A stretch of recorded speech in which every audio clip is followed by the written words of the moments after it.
Génesis 30, los versículos 25 a 43. Aconteció cuando Raquel hubo dado a luz a José, que Jacob dijo a Labán: envíame, e iré a mi lugar y a mi tierra. Dame mis mujeres y mis hijos, por las cuales he servido contigo, y déjame ir, pues tú sabes los servicios que te he hecho. Y Labán le respondió: halle yo ahora gracia en tus ojos, y quédate. He experimentado que Jehová me ha bendecido por tu causa. Y dijo: señálame tu salario, y yo lo daré. Y él respondió: tú sabes cómo te he servido, y cómo ha estado tu ganado conmigo, porque poco tenías antes de mi venida, y ha crecido en gran número, y Jehová te ha bendecido con mi llegada. Y ahora, ¿cuándo trabajaré también por mi propia casa? Y él dijo: ¿qué te daré? Y respondió Jacob: no me des nada. Si hicieres por mí esto, volveré a apacentar tus ovejas. Yo pasaré hoy por todo tu rebaño, poniendo aparte todas las ovejas manchadas y salpicadas de color, y todas las ovejas de color oscuro, y las manchadas y salpicadas de color entre las cabras, y esto será mi salario. Así responderá por mí mi honradez mañana, cuando vengas a reconocer mi salario. Toda la que no fuere pintada ni manchada en las cabras, y de color oscuro entre mis ovejas, se me ha de tener como de hurto. Dijo entonces Labán: mira, sea como tú dices. Y Labán apartó aquel día los machos cabríos manchados y rayados, y todas las cabras manchadas y salpicadas de color, y toda aquella que tenía en sí algo de blanco, y todas las de color oscuro entre las ovejas, y las puso en mano de sus hijos. Y puso 3 días de camino entre sí y Jacob. Y Jacob apacentaba las otras ovejas de Labán. Tomó luego Jacob varas verdes de álamo, de avellano y de castaño, y descortezó en ellas mondaduras blancas, descubriendo así lo blanco de las varas. Y puso las varas que había mondado delante del ganado, en los canales de los abrevaderos del agua, donde venían a beber las ovejas, las cuales procreaban cuando venían a beber.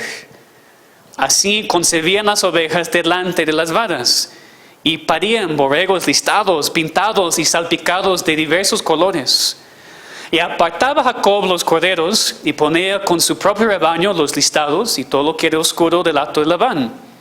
Y ponía su hato aparte, y no lo ponía con las ovejas de Labán. Y sucedía que cuantas veces se hallaban en celo las ovejas más fuertes, Jacob ponía las varas delante de las ovejas en los abrevaderos, para que concibiesen a la vista de las varas. Pero cuando venían las ovejas más débiles, no las ponía. Así eran las más débiles para Labán y las más fuertes para Jacob. Y se enriqueció el varón muchísimo, y tuvo muchas ovejas, y siervas, y siervos, y camellos, y asnos. Vamos a orar y pedir a Dios su ayuda en este mensaje. Señor, te pedimos que nos hables hoy a través de tu palabra. No esperamos una voz del cielo, no esperamos una visión, pero es tu palabra que estamos leyendo y estudiando. Y creemos que es la manera por la cual nos hablas y nos enseñas. Pues háblanos y enséñanos por tu palabra, te pedimos. En el nombre de Cristo. Amén. Hoy regresamos a nuestro estudio del libro de Génesis, continuando con la vida de Jacob y su familia. Ya que ha sido varias semanas sin enfocarnos en este tema, quiero que pensemos en lo que hemos visto hasta ese punto para fijar bien en mente el contexto del pasaje de hoy.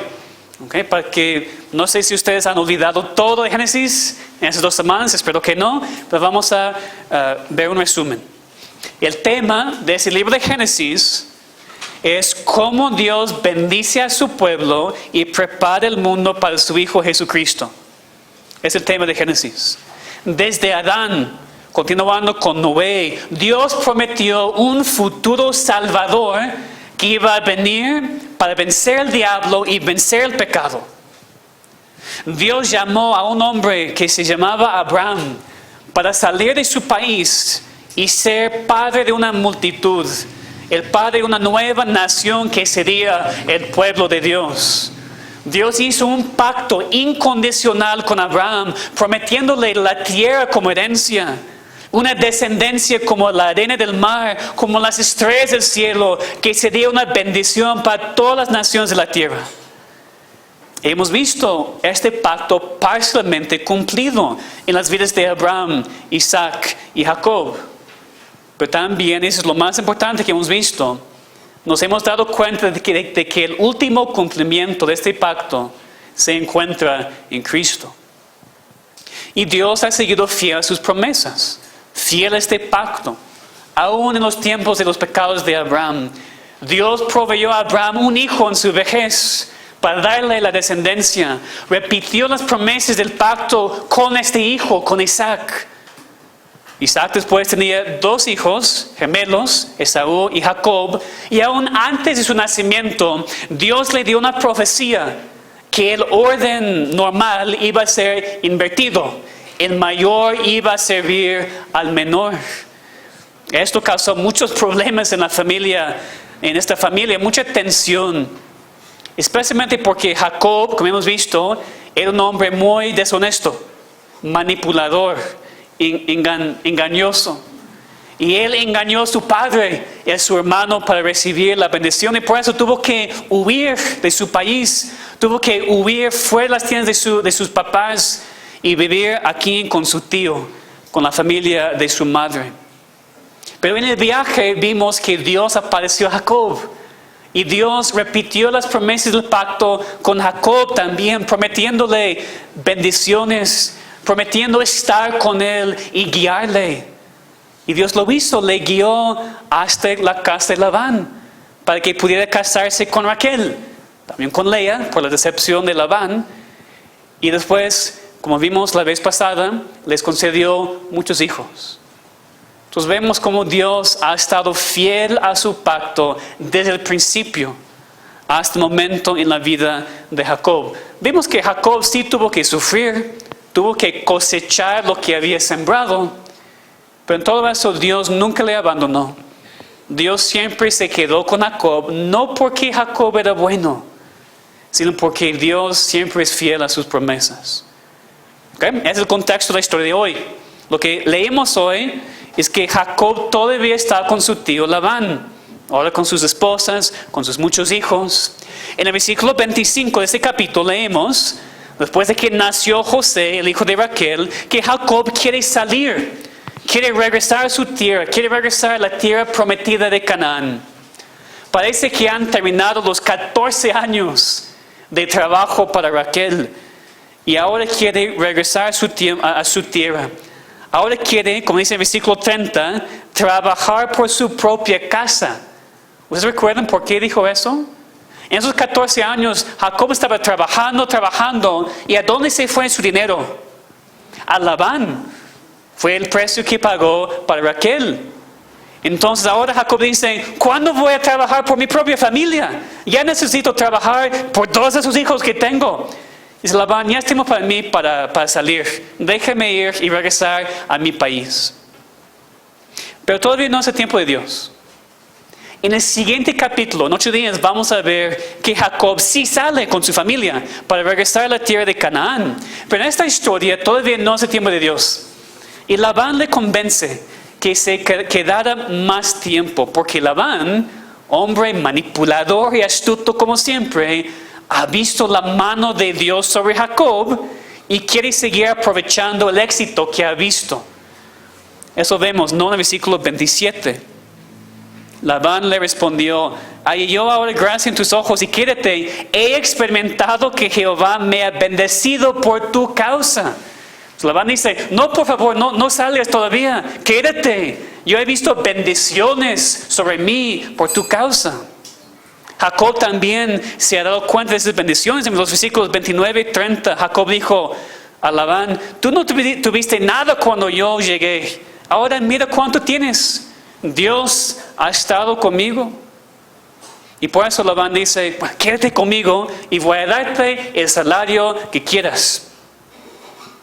Pero lo que escoge Jacob para su salario es un poco raro. ¿verdad? Lo leímos y tal vez no lo entendiste. No entendiste lo que estabas leyendo. ¿Qué es todo eso de salpicados y manchados y vadas y raro?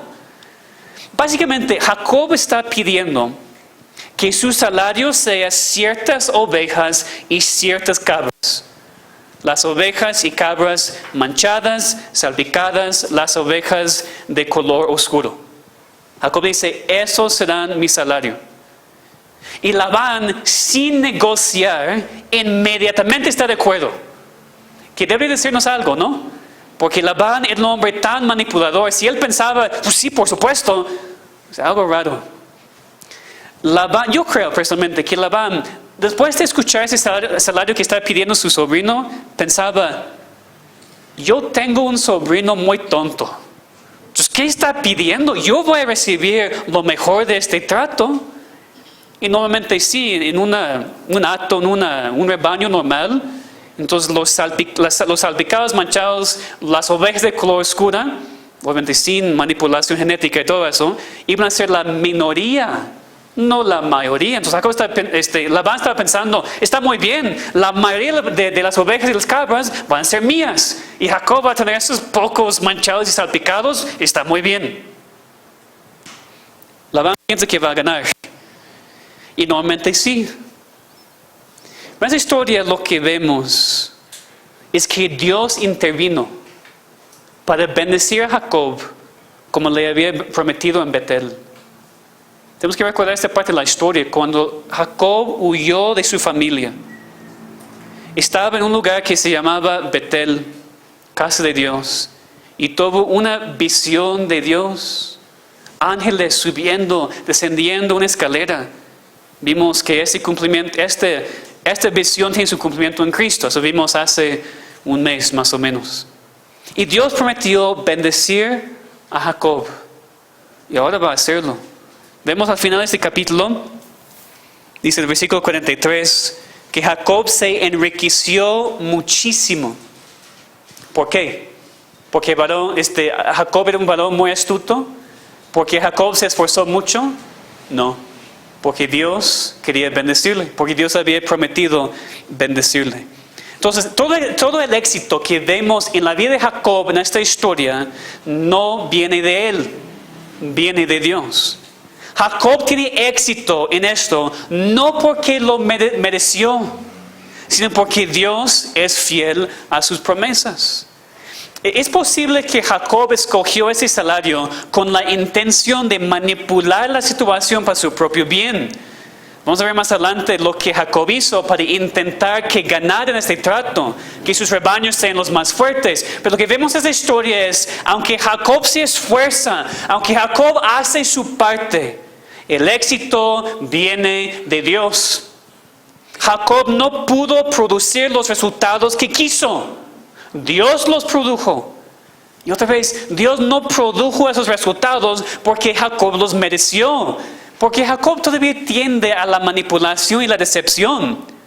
Dios bendijo a Jacob. Dios dio éxito a Jacob para cumplir su propósito y su voluntad en este mundo.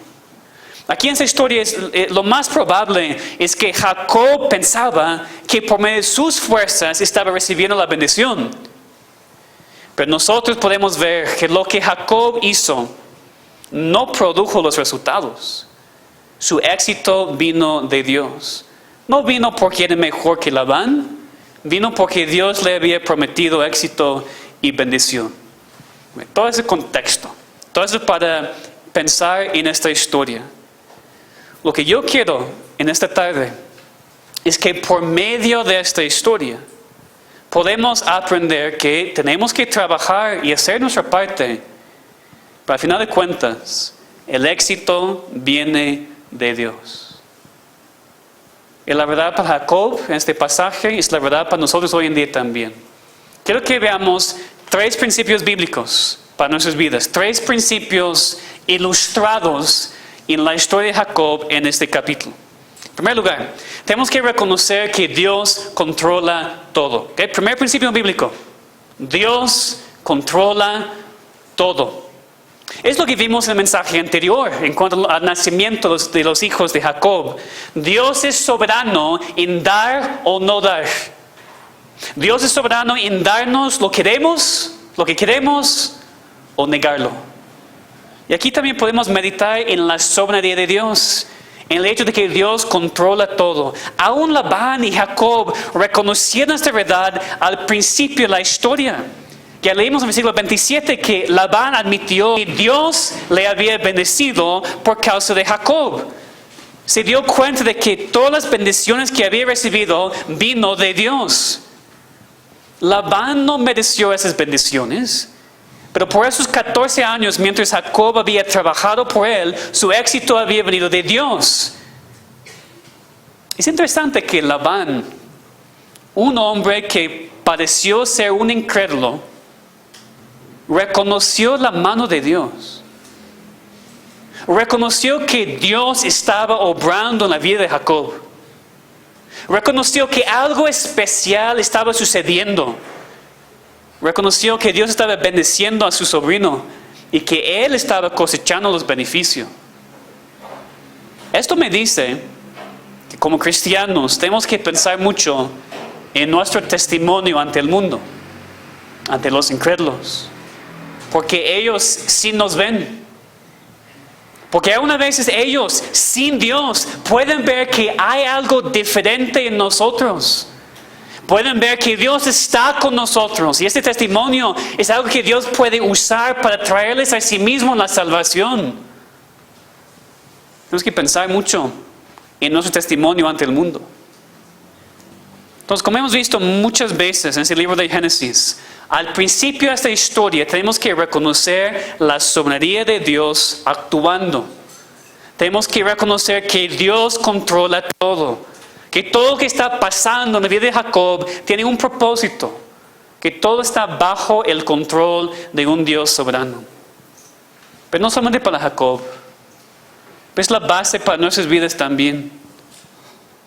Porque si no reconocemos que Dios controla todo, si no creemos en su soberanía absoluta sobre todas las cosas y todas las personas y todos los eventos, no vamos a entender nuestras vidas. No vamos a entender nuestras vidas. No vamos a entender nada de lo que Dios está haciendo. La soberanía de Dios es una verdad básica, hermanos, básica para la vida cristiana. Porque provee la base por todo lo que sucede en nuestras vidas y en nuestro mundo. Tampoco en esta historia vamos a entender lo que sigue si no entendemos que Dios controla todo, que Dios es soberano sobre todo, sin excepción. Y yo sé que hemos estudiado ese tema muchísimas veces aquí en esta iglesia, pero todavía no lo hemos aprendido completamente. Eso sé yo no he aprendido completamente este tema, y por lo que ustedes me dicen a mí de sus problemas, ustedes tampoco. Decimos que creemos en la soberanía de Dios, y sí creemos en parte, pero en verdad no creemos que Dios es absolutamente soberano sobre todas las cosas, todas las personas y todos los eventos. Porque si realmente creemos esto, no nos quejaremos. ¿Nos quejamos? ¿Quién aquí no se queja? Bien, todos son honestos. Entonces, aunque decimos que creemos que Dios controla todo, no lo creemos, o no completamente. Entonces, poco a poco, a través de la vida cristiana, esa parte de la madurez, no solamente decimos que creemos, sino ponemos en práctica que creemos en un Dios que controla absolutamente todo en todo momento. En segundo lugar, después de ver que Dios controla todo, que Él es completamente soberano, aprendemos que nosotros tenemos que hacer nuestra parte y trabajar. ¿Okay? Primer principio bíblico, Dios controla todo. Segundo principio bíblico, tenemos que hacer nuestra parte y trabajar. Y tú dices, ¿eso se contradice? No. No, esa es la tensión en la vida cristiana. Esa es la razón por la cual normalmente una iglesia o habla de la soberanía de Dios o habla de la responsabilidad humana, pero no habla de los dos. Porque es difícil entender cómo los dos van juntos. ¿Cómo podemos decir que Dios es completamente soberano, pero también somos responsables? Porque así dice la palabra, así dice la Biblia, así dice Dios. Es una tensión, eso entiendo. Pero eso no significa que no sea la verdad. Dios controla todo. Eso es completamente claro en la Biblia. Pero también por los muchísimos mandamientos que encontramos en la Biblia, debemos aprender que tenemos que hacer nuestra parte y trabajar. Dios es soberano, pero nosotros somos responsables. Tenemos que trabajar y hacer nuestra parte en nuestras vidas espirituales. Y vemos esta verdad bien ilustrada en esta historia del trabajo de Jacob. Y piensen conmigo, después de pedir este salario un poquito raro, Jacob empieza a trabajar. Había pedido los manchados, los salpicados como su salario, y ahora Jacob va a hacer todo lo posible para que salgan muchos de estos tipos y que salgan los mejores para él. Leamos otra vez los versículos 37 al 43. Tomó luego Jacob varas verdes de álamo, de avellano, de castaño, y descortezó en ellas mondaduras blancas, descubriendo así lo blanco de las varas. Y puso las varas que había mondado delante del ganado, en los canales de los abrevaderos del agua donde venían a beber las ovejas, las cuales procreaban cuando venían a beber. Así concebían las ovejas delante de las varas, y parían borregos listados, pintados y salpicados de diversos colores. Bueno, hasta allá está bien. Vemos que Jacob hizo su parte y trabajó fuertemente para ganar su salario. Aunque, interesantemente, lo que Jacob hizo no funcionó. Es decir, científicamente hablando, lo que pasó no fue el resultado de sus esfuerzos. Es obvio que Dios estaba haciendo algo en esta historia. Dios estaba bendeciéndole con éxito. Lo que Jacob hizo con las varas y todo eso tenía sentido en su cultura, sin los avances en ciencia que tenemos hoy en día. Él quería criar más ovejas y más cabras que salieran manchadas y salpicadas para poder tenerlas como su salario. Y él quería criar a los fuertes para ser los suyos. Entonces Jacob puso varas manchadas y rayadas enfrente de los animales, enfrente de sus ojos, cuando se procreaban, para que pudieran producir sus crías manchadas y salpicadas y con color. Eso es lo que pasó. Muchos, la palabra dice, muchos nacieron así. Y puesto que Jacob hizo eso solamente con los fuertes y no con los débiles, su rebaño creció muchísimo y resultó ser mejor que el rebaño de Labán. Como dije, sí entendemos, o espero que entendamos, nada más un poquito de ciencia, ¿no? Que lo que Jacob hizo no produjo esos resultados. En un momento vamos a ver más de esto, cómo Dios da el éxito, cómo Él produce los resultados. Pero aún sabiendo que ese trabajo de Jacob, lo que él hizo, no produjo los resultados que vemos, de todos modos sí podemos aprender lo que ya mencioné. Que tenemos que hacer nuestra parte y trabajar. Que somos responsables aún sabiendo que Dios es soberano sobre todas las cosas. Es decir, en esta historia vemos que después de que Dios bendijo a Jacob en Betel, y después de esta visión, después de que Dios apareció a Jacob y dijo, yo voy a bendecirte, Jacob. ¿Recordamos eso? ¿Sí? Después de esta bendición, no es como que Jacob dejó de trabajar. No es como que Jacob se quedó en su tienda y dijo, bueno, Dios prometió bendecirme. No tengo que hacer nada. Voy a estar aquí en mi cama. Ya. Eso no fue la reacción de Jacob cuando recibió el pacto. Eso no fue la reacción de Jacob cuando recibió esas promesas de Dios. Las promesas de Dios de bendecirle no produjo la pereza en él.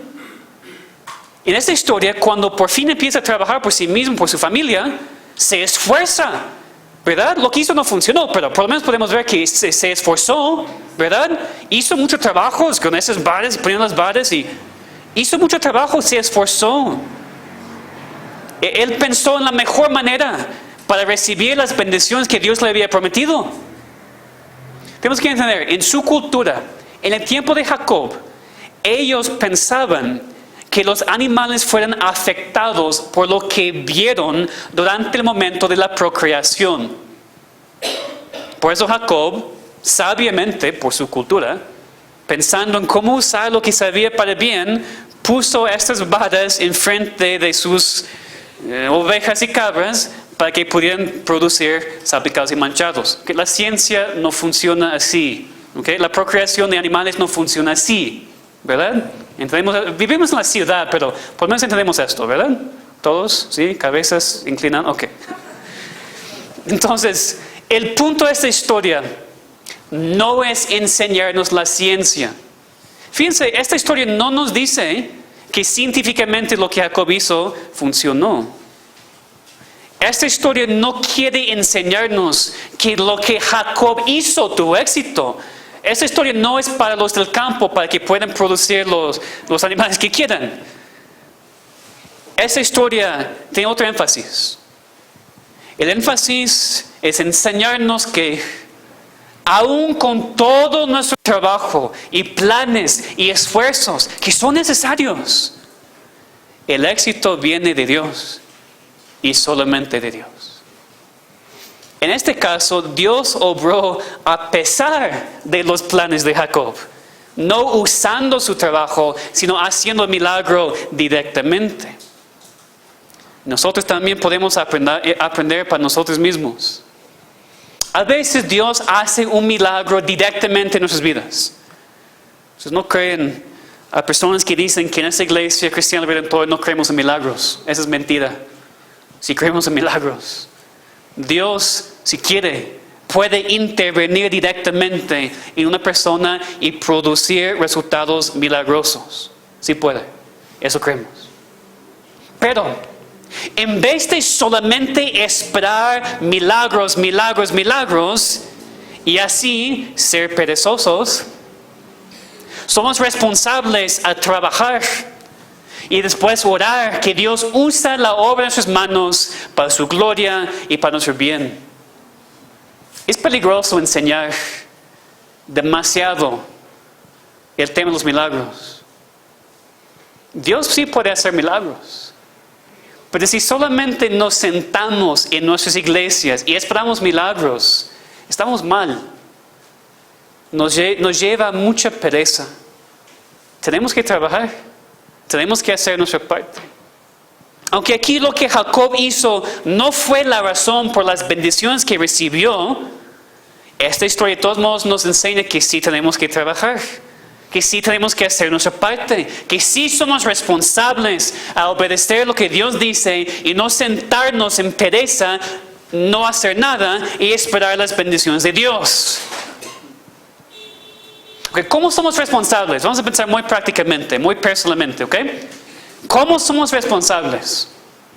Primero, si tú no eres hijo de Dios, si tú no eres cristiano, la Biblia te manda, y repito, te manda a arrepentirte y creer en la obra de Cristo como el único camino de la salvación y la vida eterna.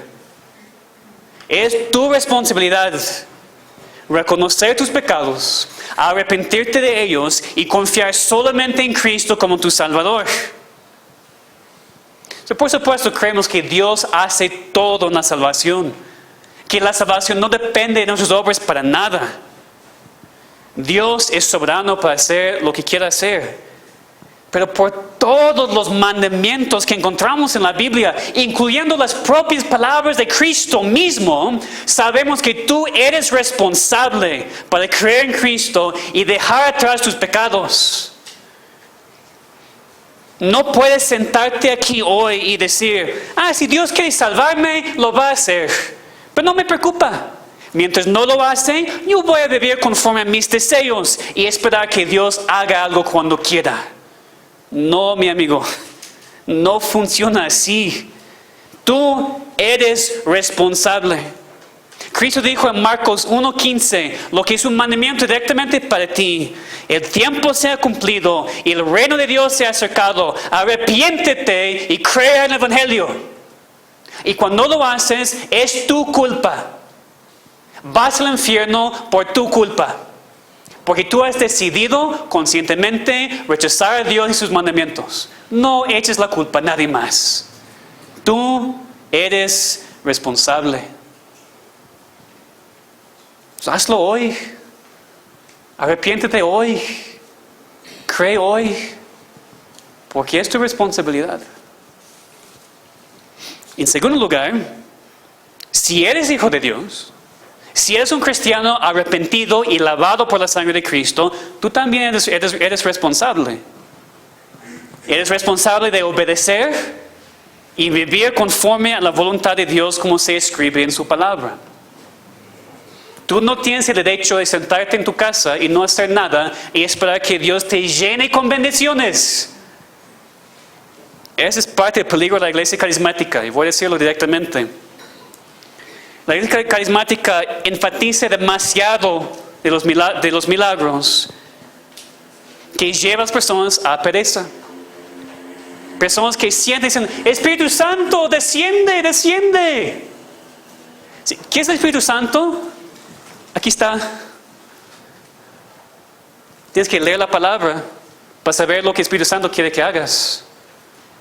No puedes sentarte en la iglesia y sentarte en tu casa y esperar el Espíritu Santo. Tú tienes que trabajar, esforzarte, obedecer los mandamientos de la palabra de Dios. Eres responsable, hijo de Dios, hija de Dios. Obedecer lo que Dios te manda. Vivir conforme a su ley, que ha sido claramente revelado para ti en su palabra. Por supuesto, exactamente como en la vida de Jacob, tu salvación y tu relación con Dios no dependen de tu obediencia. Gracias a Dios, ¿no? Tú eres salvo por gracia, por la sangre de Cristo. Pero la seguridad de tu salvación no te da ninguna excusa para ser perezoso. Al contrario, tu salvación y tu posición segura en Cristo deberían impulsarte a obedecer más y vivir más conforme a la ley de Dios, no menos. Es cuando cumplimos nuestras responsabilidades, es cuando obedecemos y demostramos a Dios nuestro amor para con Él, que vivimos en bendición y comunión íntima con Él. Dios nos bendice como sus hijos, claro, pero si no trabajamos, si no nos esforzamos, no podemos esperar que todo va a estar bien en nuestras vidas espirituales. Dios no va a bendecir tu pereza. Dios no va a bendecirte si tu vida espiritual consiste en solamente venir a la iglesia el domingo.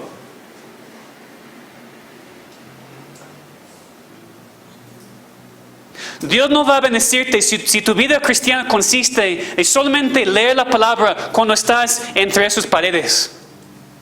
¿Cómo crees? ¿Tú crees que Dios va a bendecirte? Hay muchas cosas en Facebook, ¿no? Yo veo muchas fotos, imágenes con dichos muy bonitos, pero muchos son herejía, primero, y otros son malos.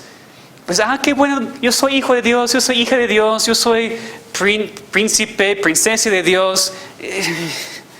¿Dónde ves eso en la palabra? No está. Todos son dichos bonitos. Lo que necesitas es salir de Facebook y abrir el libro verdadero. Pues ya deja de compartir tantas cosas en Facebook y pensar que eres muy espiritual. Yo estoy en Facebook, yo los veo. Yo veo cosas.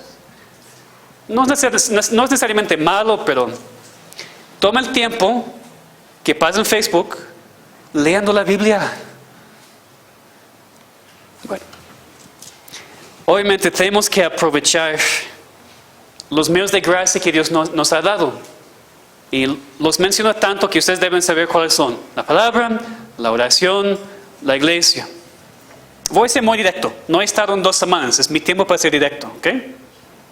Cuando no lees la palabra, cuando no estudias la palabra, cuando no meditas en la palabra, cuando no oras individualmente, cuando no oras con tu familia, cuando no haces el esfuerzo para venir a la iglesia y orar con tus hermanos, cuando no vienes cada domingo por razones no válidas, cuando descuidas las oportunidades para estudiar la palabra entre semana, por supuesto vas a caer mucho en pecado. No me digas que eres sorprendido porque, ¿cómo es posible que caí en ese pecado? Es porque no estás haciendo lo que debes hacer. Por supuesto, vas a sentir desanimado y triste. Claro que sí, porque no estás aprovechando los medios de gracia que Dios ya te ha dado. Por supuesto, no vas a ver victoria en tu vida porque tú eres perezoso. Tú encuentras tiempo para tu trabajo. Llegues a tiempo a tu trabajo aún. Encuentras tiempo para comer. Encuentras tiempo para dormir. Pero no puedes encontrar tiempo para Dios. Es difícil leer la Biblia cada día. ¿Sí? ¿Y qué? Es difícil venir a las 10:30 el domingo. ¿Ok? Es difícil venir los miércoles porque estoy cansado. Todos están cansados. Tus excusas no son válidas ante los ojos de Dios. Eres perezoso y por eso no estás experimentando las bendiciones de Dios en tu vida. Así de fácil. No es como que Dios te esté negando lo que necesitas. No es como Dios no esté proveyéndote con lo que necesitas, con fuerzas, sino tú estás decidiendo no usar lo que Él ya te ha dado. Entonces, por favor, deja de echar la culpa a Dios. Deja de pensar, yo caigo porque Dios no me fortalece. Mentira. Deja de pensar, no sé por qué caigo tanto. Pues yo sé. Y tú debes saber también. Porque no estás en la palabra, no estás en oración y no estás en la iglesia. Deja de pensar, no puedo hacerlo. Necesito algo más. Cuando tienes todo lo que necesitas en la palabra, en la comunión con Dios y en la comunión de los santos. No te falta nada. No te falta nada. O posiblemente no creemos el Salmo 23. Muy conocido, ¿no? ¿Cómo empieza? Jehová es mi pastor. Es fácil decirlo, pero tú no lo crees. Y yo no lo creo. Sí lo creemos, pero entienden lo que estoy diciendo, ¿no? Actuamos como que no creamos esta verdad. A unos niños, ¿verdad? ¿Saben este versículo? Jehová es mi pastor, nada me faltará. Pero tú no lo crees. Dios te ha dado todo lo que necesitas en su palabra, en la oración, en la iglesia. En último lugar, tercer principio bíblico de este pasaje, vemos el éxito viene de Dios. Entonces va en un orden lógico. Dios controla todo, pero tenemos que trabajar y hacer nuestra parte, siempre recordando, el éxito viene de Dios y solamente de Dios. Jacob en el siguiente capítulo reconoció esto. Reconoció que Dios le había bendecido en vez de Labán. Otra vez hemos visto claramente que Dios no bendijo a Jacob porque sus varas funcionaron, sino bendijo a Jacob porque le había prometido hacerlo.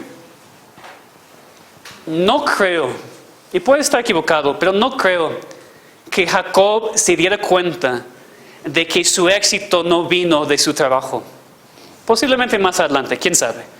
Pero por lo menos en el momento yo pienso que está pensando, mira, está funcionando. La ciencia de este siglo está funcionando. Están saliendo como yo quiera. Tal vez Jacob no se dio cuenta de que Dios estaba dando el éxito completamente a pesar de sus trabajos. A veces nosotros tampoco nos damos cuenta que nuestro trabajo no siempre está haciendo lo que pensamos. Que Dios está controlando los eventos A veces a pesar de nuestros esfuerzos. A veces trabajamos y nada funciona, ¿verdad? A veces trabajamos y nada funciona. Bueno, primero tenemos que examinarnos y estar seguros que no estamos trabajando solamente en nuestras fuerzas o trabajando de manera pecaminosa. Eso es primero. Pero a veces trabajamos bien y no recibimos lo que queremos solamente porque Dios todavía no quiere darnos el éxito. Y Él tiene ese derecho, como vimos hace algunas semanas, para darnos o no lo que queremos. El éxito solamente viene de Dios. A veces hacemos lo correcto y sí ayuda. Dios usa nuestro trabajo. Pero aún así es solamente Dios quien nos da el éxito. No podemos producir el éxito en nosotros mismos. Completamente imposible. Por eso es interesante, ¿no?, que a veces una persona está luchando con falta de dinero. Y dice, no, yo tengo que trabajar el domingo. Si no trabajo el domingo no voy a tener dinero para mi familia. Y lo hace y todo sale mal, de todos modos. O dice, yo no sé cómo puedo no trabajar el domingo, pero voy a hacerlo en obediencia a Dios. No trabajo el domingo y Dios bendice de maneras que no entendemos. ¿Por qué? Porque el éxito viene de Dios. Tenemos que hacer nuestra parte, tenemos que obedecer. Pero Dios decide si va a darnos éxito o no. El éxito viene solamente de Dios en la salvación también.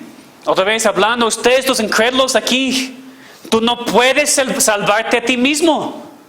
No puedes hacer suficientes buenas obras para merecer la salvación de Dios, a pesar de lo que la Iglesia Católica dice. No puedes. Desafortunadamente, esta verdad de que no puedes hacer suficientes buenas obras para ser salvos es una verdad no muy popular en nuestro país de México. La Iglesia Católica llama a esta creencia herejía, cuando decimos que no podemos hacer nada para merecer la vida eterna. Pero no importa lo que dice la iglesia, cualquier iglesia, la Biblia es muy clara, que no somos salvos por nuestras obras, porque no hay nadie bueno. No existe la persona que hace buenas obras que pueden merecer la vida eterna. Necesitamos a Cristo y solamente a Cristo para ser salvos. Sí tienes que arrepentirte de tus pecados. Sí tienes que reconocer que eres un pecador y un rebelde en contra de Dios. Al final de cuentas, la salvación es 100% de Dios, porque nosotros solamente merecemos la muerte eterna. Por favor, no pienses que el éxito de tu salvación viene de ti y tus obras. La salvación es completamente y solamente de Dios. También para nosotros como cristianos, el éxito espiritual solamente viene de Dios, no de nosotros. No pienses que el éxito espiritual que ves en tu vida es porque tú trabajas muchísimo. Otra vez, sí tienes que trabajar. No sabes aquí diciendo que el pastor dijo que no tengo que trabajar. Sí tienes que trabajar. Pero cuando trabajas y ves éxito, no pienses que ese éxito vino porque trabajaste mucho. Eso sí está muy cerca del legalismo. Trabajas porque deberías trabajar, porque quieres trabajar, porque amas a Dios tanto, pero cuando vences tus tentaciones, no da gracias a ti mismo, da gracias a Dios, porque ese éxito vino de Él. Es importante que entendamos eso del éxito espiritual. Es posible, no sé, pero es posible que tú viste en la hoja, cuando tú llegaste a la iglesia, estabas viendo los himnos y tú viste el título de este mensaje. Tú leíste, el éxito viene de Dios. Y tú leíste la palabra éxito, e inmediatamente tú pensabas en éxito en tu trabajo, en éxito de ganar dinero, en éxito temporal y material. No levanten las manos, pero algunos aquí que pensaban así, ¿verdad? ¿Bien? Dios también puede bendecir a su pueblo con ese tipo de éxito, si así quiere. Hay cristianos con buenos trabajos y cristianos con mucho dinero. No son muchos, pero sí existen. Pero este no es el tipo de éxito que deberíamos anhelar. Nuestro anhelo debería ser más y más santo cada día. Un anhelo más y más como Cristo. Nuestro deseo más grande debería ser para éxito espiritual, en vez de enfocarnos tanto en este mundo temporal. Yo sé que eso es difícil. Yo sé que es difícil porque también tienes que vivir. Antes dije que no debemos ser perezosos, sí tenemos que trabajar. Pero aquí también vemos que tenemos que dejar los resultados de nuestro trabajo en las manos de Dios. Vamos a pensar muy prácticamente aquí al final de este mensaje. ¿Qué haces cuando no puedes hacer nada más? ¿Qué haces cuando no puedes hacer nada más? Es decir, cuando has buscado a Dios, cuando estás dependiendo de Él, cuando has hecho tu parte y tú sí has trabajado y ya no hay nada más que puedes hacer. ¿Qué haces? Piénsenlo. ¿Qué haces cuando no puedes hacer nada más? ¿Te preocupas? ¿Sientes ahogado de tu ansiedad? Así puedes ver si realmente confías en Dios o no. Respondiendo a la pregunta, ¿qué haces cuando no puedes hacer nada más? Yo creo que es una línea fina a veces saber cuándo hacer más y cuándo dejar las cosas en las manos de Dios y solamente descansar. Cada situación es diferente. Yo no puedo decirles, después de 5 días, ya deje de preocuparte. No puedo decirles, trabajan por 2 meses y ya, confían en Dios. No puedo. Puede ser que es una enfermedad y requiere meses y años de trabajo entre ti y tu doctor y tu familia para hacer lo que necesitas hacer. Puede ser que es un problema espiritual con un hijo y tienes que ser consistente en tu disciplina y en tu testimonio y tu enseñanza por muchos años. Pero también situaciones cuando has hecho lo correcto, cuando has trabajado, cuando has buscado otras opiniones y honestamente no hay nada más que hacer. Ya descansa. Ya deja los resultados en las manos de Dios. Porque aún mientras hacemos nuestra parte, y también después, la clave es cómo lo hacemos. No es tanto si tú esperes un día, 1 año, 10 años. Eso no tiene que ver. La clave es cómo lo haces. Cada persona aquí tiene que pedir a Dios discernimiento en cuanto a su propia situación. En cuanto a cuánto trabajo requiere para cumplir con nuestra parte. No tengo una respuesta general para todos. Es imposible.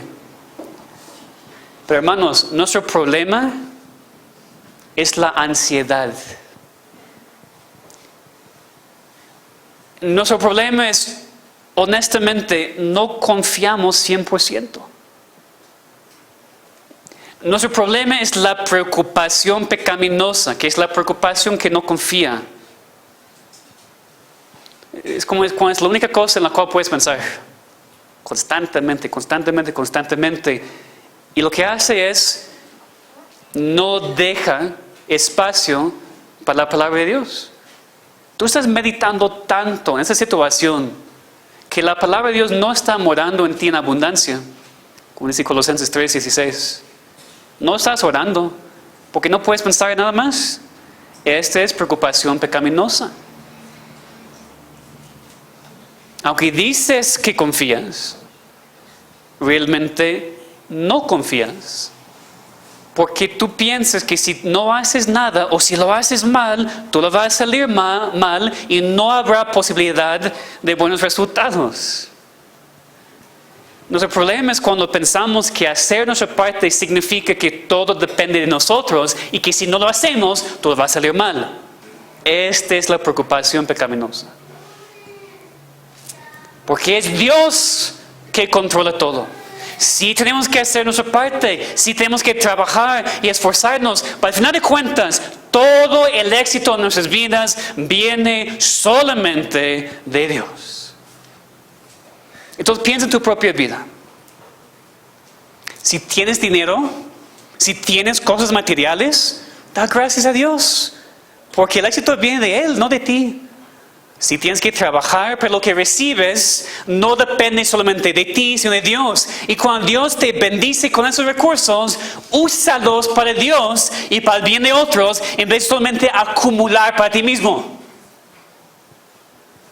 Si tienes un buen trabajo, no necesariamente uno que paga mucho, pero uno que provee lo que necesitas, que es consistente, da gracias a Dios.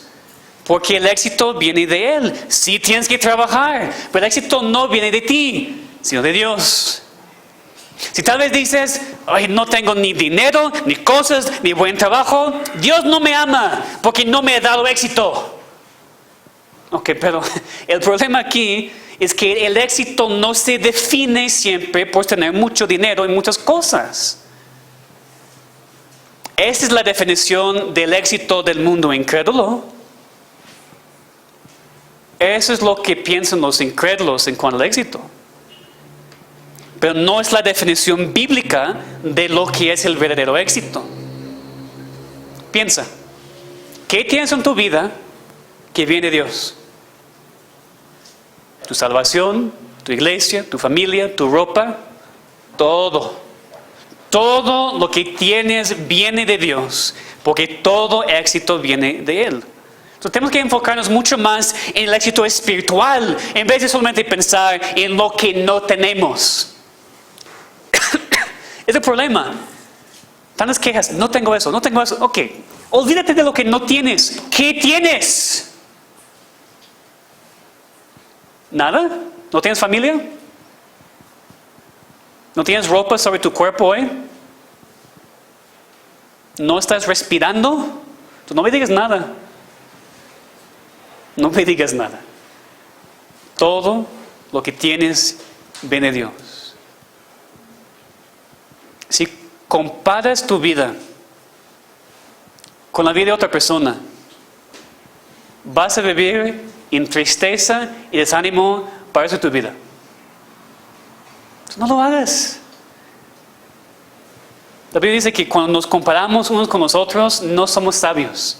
Entonces, de mucho amor, te llamo necio.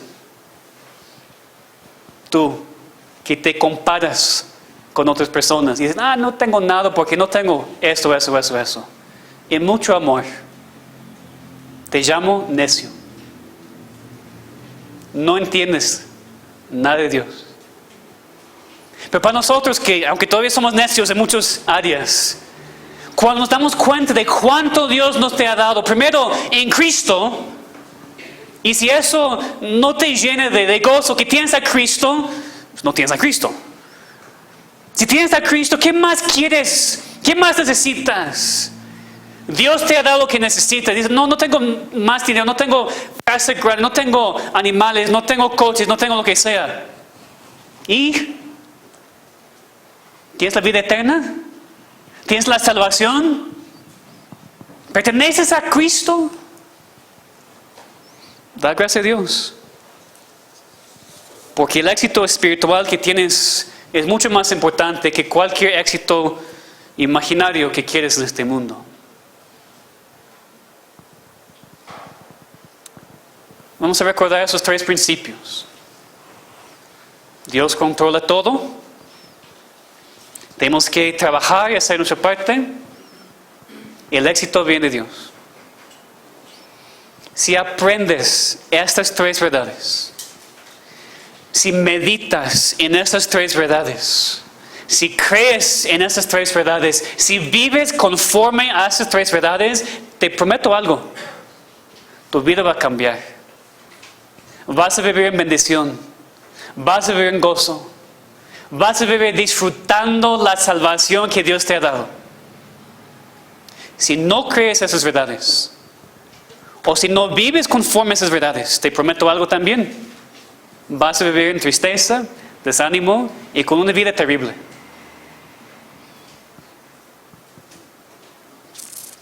Mientras trabajamos, mientras confiamos en el Dios soberano, necesitamos recordar que todo el éxito viene de Dios. Vamos a orar. Padre, enséñanos, por favor, Señor, aún con todo mi deseo, yo no puedo quebrantar los corazones. Tú sabes cuán difícil es predicar y ver a caras tan duras.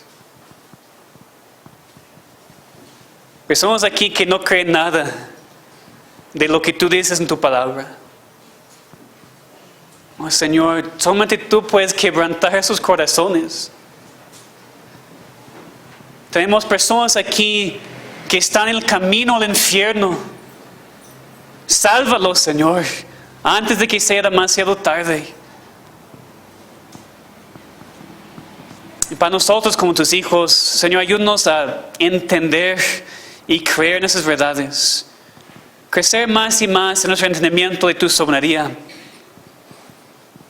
Pero no permitir que esta verdad nos lleve a ser perezosos.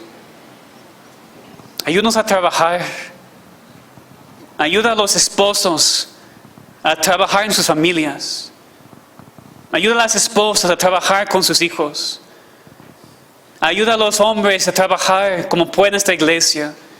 Ayuda a las mujeres a trabajar en esta iglesia. Ayuda a los jóvenes a tener el deseo de servirte a ti y no seguir al mundo. Como iglesia, Señor, ayúdanos a trabajar mucho más. Los domingos sí, pero también entre semana.